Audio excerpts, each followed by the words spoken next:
Welcome to the channel.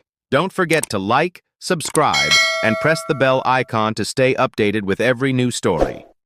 Everyone believed the billionaire's daughter had been born completely blind. For years, no one questioned it. Not the doctors, not the staff, not even her own father. She lived in silence, disconnected from the world, hidden away in a mansion full of secrets. But everything changed the day a new maid was hired. She wasn't a doctor or a specialist, just someone who paid attention. What she noticed during her quiet work around the house would unravel years of lies and bring to light a truth that had been buried since the day the little girl was born. Marcus Wakefield was a powerful man in the business world, known for building a fortune through hard work and smart decisions. But behind his success, he lived a very different life at home. He stayed in a large, quiet mansion far from the city where he lived alone with his daughter Elena. The house was beautiful, with expensive furniture and long, empty halls, but it felt cold and lifeless.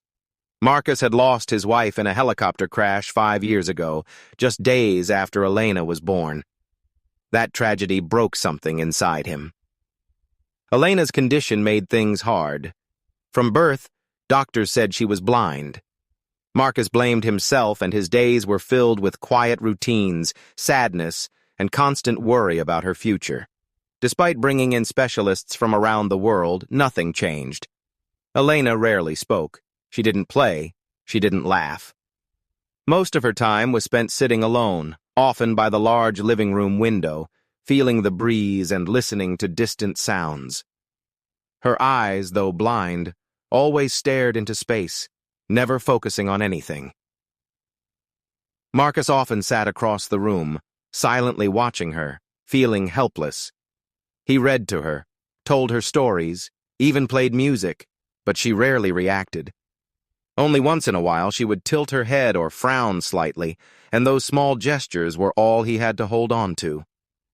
At 42 years old, Marcus looked older than his age. The sadness had taken a toll on him. He had grown distant from friends and passed more business responsibilities to others. He couldn't bring himself to leave Elena for long. Sarah Bennett was 27 years old and had recently gone through one of the hardest moments of her life. She had lost her newborn daughter just a few weeks after birth. Sarah lived in a small neighborhood on the outskirts of town. She had no partner, no family nearby, and worked whenever she could to cover her bills. She saw the housekeeping job at the Wakefield mansion in a newspaper ad while sitting in a crowded waiting room. She applied for the position without thinking too much.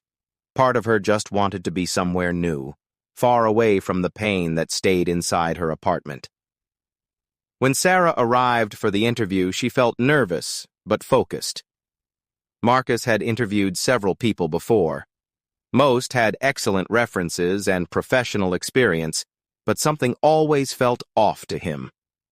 When Sarah walked in, he noticed her calm posture and quiet eyes. She wasn't trying to impress him, and she didn't speak more than necessary. During the interview, she paused and said she had recently lost a child. She didn't give details. Marcus nodded, not asking anything else, but that one sentence made him look at her differently. Sarah's first day started early. Around midday, she was told she could take a short break in the kitchen. That's when she first saw Elena. The girl sat quietly near a window holding a small, soft toy. Her head was slightly tilted and her face looked distant, almost blank. Sarah stood at the kitchen door for a moment, watching silently. There was something about Elena that touched her instantly. Not just the fact that she was blind, but the way she seemed disconnected from everything around her. Throughout the next few days, Sarah continued her work. Ruefully, she began to notice small details about Elena. The girl rarely responded to sounds, but she would sometimes pause and slightly turn her head when Sarah entered the room. Once, while dusting the shelves, Sarah dropped a cloth. The soft thump made Elena flinch just a little. Over time, Sarah realized that Elena responded more to calm, steady movements and soft voices. One afternoon, while Sarah was folding linens in the hallway near Elena's room, she heard a small sound. It was a quiet hum, almost like a whisper. It was Elena. She was sitting on the floor, humming a tune that had no clear melody. Sarah didn't interrupt. She simply sat nearby, continuing her task. After a few minutes, Elena stopped humming. Then she slowly crawled toward the hallway, her small hands searching for the wall. Sarah stood up quietly and offered her hand without saying anything.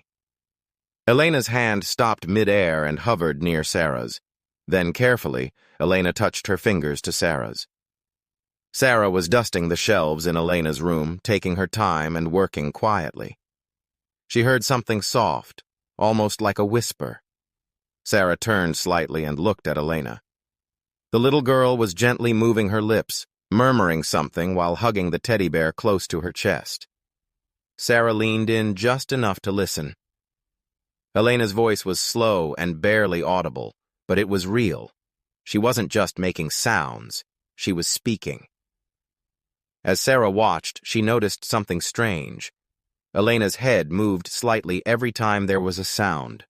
A creak on the floor, the shift of a curtain, the distant hum of a vacuum cleaner.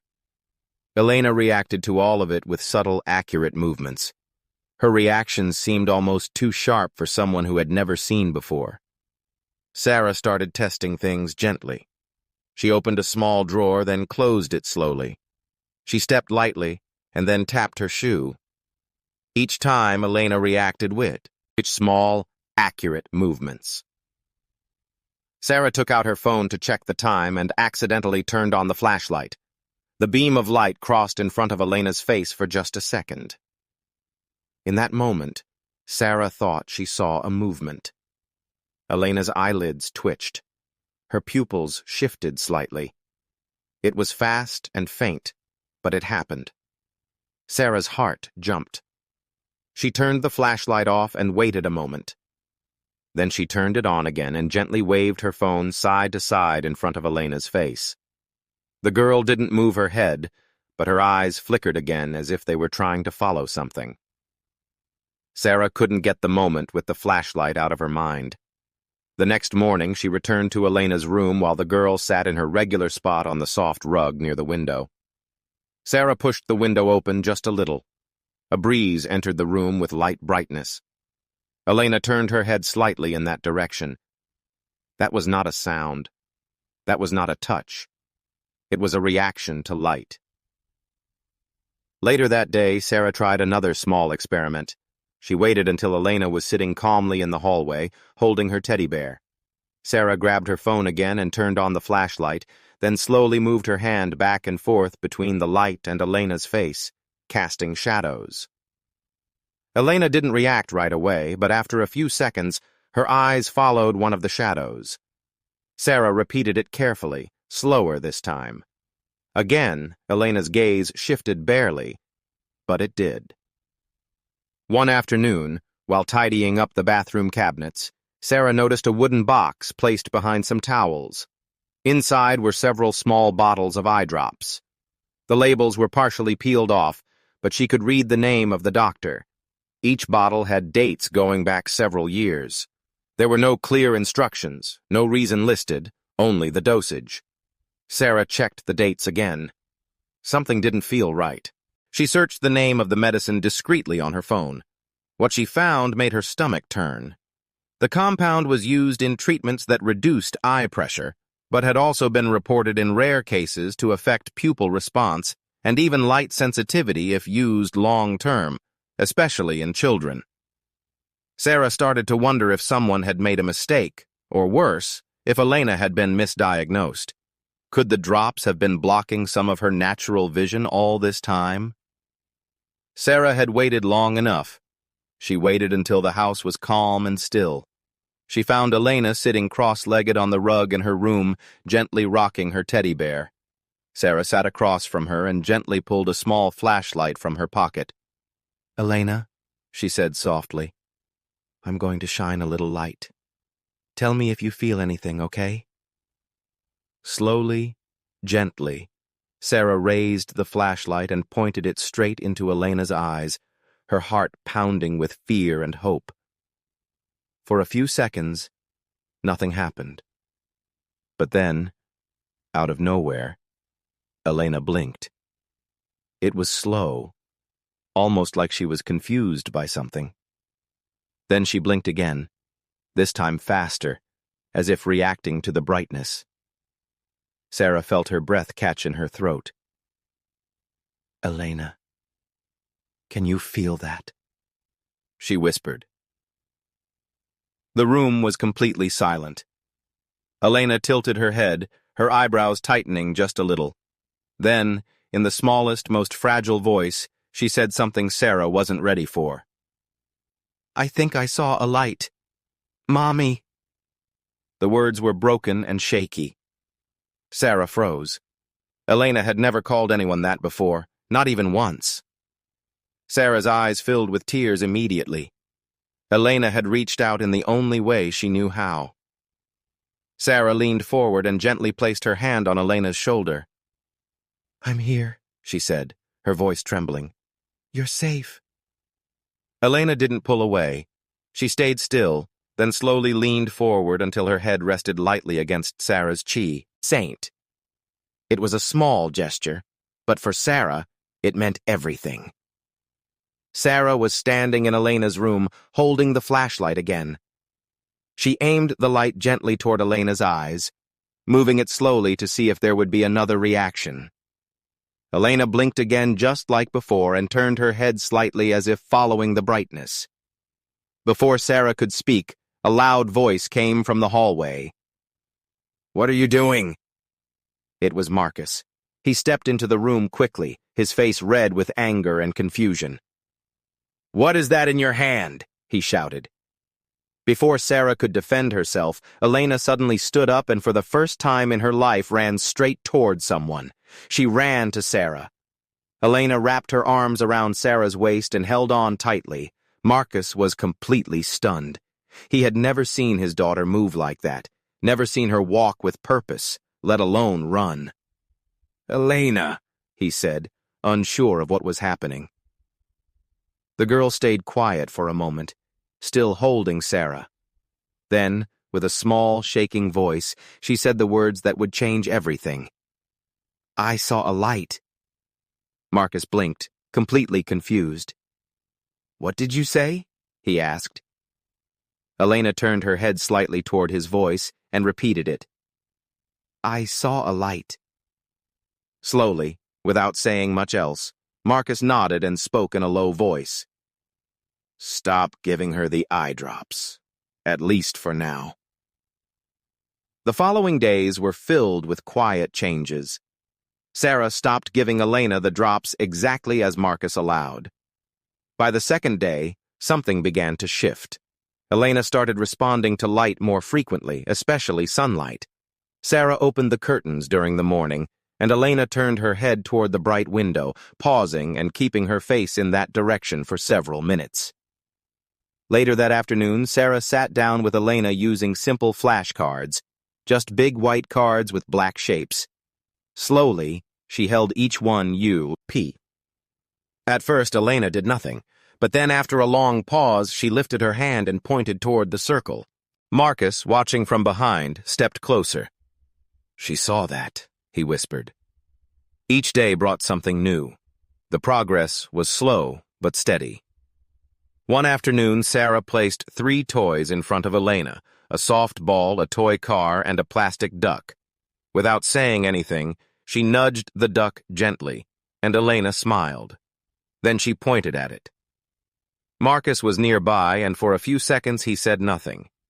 He just watched, his eyes full of surprise. "She's choosing," he said quietly.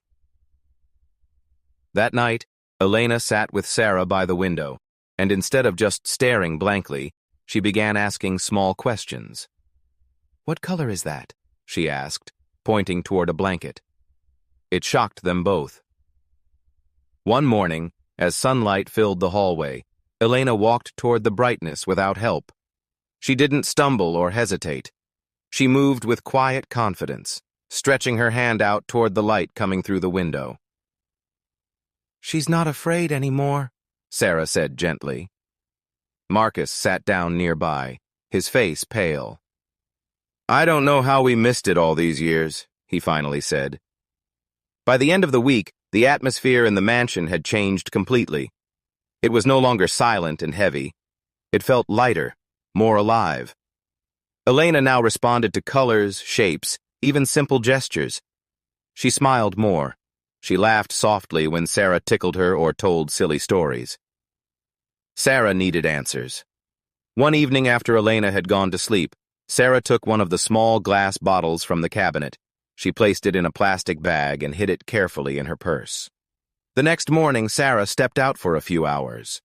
She drove to a nearby city where she had arranged to meet someone from her past, an old friend from nursing school who was now doing her residency in ophthalmology. A few days later, Sarah received a call. "You need to come," her friend said. When Sarah arrived, her friend brought her to a quiet office and closed the door. She held the bottle of drops and pointed to a printed lab report on the table. "These aren't normal eye drops," she began. "There's a compound in here that causes pupil contraction and inhibits light response. In normal doses, it's used to treat certain eye conditions. But this formula is different. Prolonged use, especially in children, could easily cause temporary vision loss or even convince someone that they're blind." Sarah stared at the report, her heart pounding. "You're saying the drops made her blind?" Her friend nodded. "Yes, and if she was never completely blind to begin with, these drops would have erased what little sight she had." Sarah felt sick. She looked at the report again and froze when she saw the name printed in the corner, prescribed by Dr. Atticus Morrow. That evening, Sarah sat down with Marcus in his office. She placed the lab report in front of him and waited while he read it. His expression changed slowly from confusion to disbelief and then to something darker. When he saw the name Dr. Atticus Morrow in bold print, he stood up abruptly and walked to the window, silent for a long time. "This can't be real," he said finally. "He treated Elena since she was a newborn." Marcus began investigating. Everyone gave him the same answer. Dr. Atticus Morrow hadn't practiced medicine in years. His license had been suspended after a series of lawsuits involving other children, cases involving strange prescriptions, inconsistent diagnoses, and long-term damage. Marcus felt sick to his stomach. He realized he had never truly questioned the treatment Elena was receiving. Marcus and Sarah agreed it was time to speak out. Marcus contacted a journalist he had trusted in the past. They started organizing medical records, test results, and all the documents proving Elena had been given dangerous medication for years. But soon after the story was shar. With the journalist, strange things started happening. The following day, a new article appeared online, not about Morrow, but about Marcus. The headline suggested he had ignored professional advice for Elena's treatment for years. It painted him as a careless father. None of it was true. Someone had leaked false information to discredit Marcus before the real story came out. Sarah began receiving strange messages on her phone from an unknown number. At first, they were vague, but then they became more direct. "Stay out of this or we'll make sure you regret it." They both realized that someone didn't want the truth about Dr. Morrow going public. Someone was scared of what they were about to reveal. Despite the chaos happening outside, something amazing was happening inside the mansion. Elena had been taken for a full vision reassessment by a trusted specialist. The results confirmed what Sarah and Marcus already suspected. Elena had partial functional vision. Her sight wasn't perfect, but she could detect light, identify shapes, and react to movement. With all the lab reports, testimonies, and documents collected, Marcus and Sarah decided it was finally time to take formal action. They scheduled a meeting with the district attorney's office. Over the next few weeks, the district attorney's office began its investigation. Then something shocking was discovered. Dr. Morrow had signed private contracts with pharmaceutical companies. These deals gave him access to experimental compounds that had never passed proper clinical trials. The files revealed that Dr. Morrow had used his position to conduct unofficial trials on children.